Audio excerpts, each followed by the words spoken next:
లేదు. మరి అలా ఎలా కారెక్కా వైషు? అతని విషయాలు నువ్వెందుకు దూరుతున్నా? అప్పుడేదో మన టైం బాగుండి రిక్వెస్ట్ చేస్తే వదిలేశాడు. అందుకే ఇలా ఉండగలుగుతున్నాం. లేదంటే ఈ పాటికి రోడ్డు మీద ఉండేవాళ్ళం. ఇప్పుడు ఏమైందని? ఇంకా ఏం కావాలే? ఆయన రూల్స్ కి విరుద్ధంగా నడుచుకుంటే ఏమవుతుందో నువ్వు కళ్ళారా చూసావు కదా. అయినా బుద్ధి రావట్లేదా నీకు ఐషు? అది కాదక అతను మూతి పగలు కొడతాను. ఇంకొకసారి అతనికి కోపం తెప్పించే పనులు చేశావో బాగోదు చెప్తున్నా. అర్థమైందా? వెళ్ళు. అయ్యో, అక్కకి బ్రెయినే లేదు. వాడు ఎలాంటి వాడో తెలుసుకుంటే తప్పేముంది? తెలుసుకుంటా. కూపి మొత్తం లాగుదా. ఏం సాహితి, ఇంత ఆలస్యమైంది?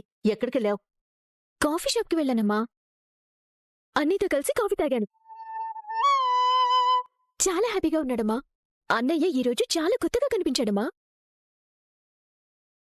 అన్నయ్యని చూసి నేను సార్, కాఫీ షాప్లో కాఫీ ఉంటుంది, సర్ప్రైజ్ ఉంటుంది సార్. అమ్మాయి గారు అంతా సంతోషపడిపోతున్నారు. పిచ్చి పలు రకాల విశ్వాసం. ఓ, అయినా నువ్వింతలా హ్యాపీ అయ్యేంత స్పెషల్ ఏముంది? అలా అంటావేంటమ్మా? అన్నయ్య ఎప్పుడు కోపంగా బాధగా ఉంటాడా? కానీ ఈరోజు అలా లేడు. ఎంతో ఉత్సాహంగా ఉల్లాసంగా నవ్వుతూ నవ్విస్తూ ఉన్నాడు. ఏదో సాధించిన ఫీలింగ్లో ఉన్నాడు.